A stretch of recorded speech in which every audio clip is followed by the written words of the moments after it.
एक अपना experience share करना चाहती हूँ आप लोगों से।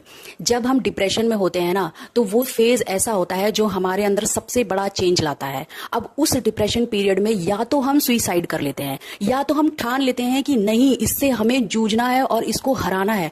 आप देखोगे जो बंदा डिप्रेशन से निकल कर बाहर आता है, वो लाइफ में कुछ बड़ा कर देता है।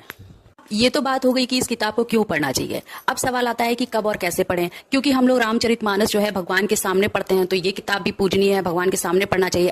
ऐसी चीजें आपको साधु महात्मा बोलेंगे जो मतलब आपके गुरुजन है। पर आपको मैं प्रैक्टिकली बताऊं, मैं पढ़ाई करती थी, एमएससी करती थी, बहुत सारी चीजें फ्लक्चुएट हुई लाइफ में। मुझे इस किताब में इंटरेस्ट आया, मैंने पढ़ना शुरू किया। मैं भगवान के सामने बैठकर इसको पढ़ने बैठती थी, मुझे समझ में नहीं आती थी सीरियसली, क्योंकि जो लाइफ होती है ना, भागदौड़ होती है, और पढ़ने वाले बच्चों का माइंड जो होता है ना, बहुत इधर उधर भागता है कई चीजों को अचीव करने के लिए। तो मेरी सिचुएशन भी कुछ वैसी ही थी।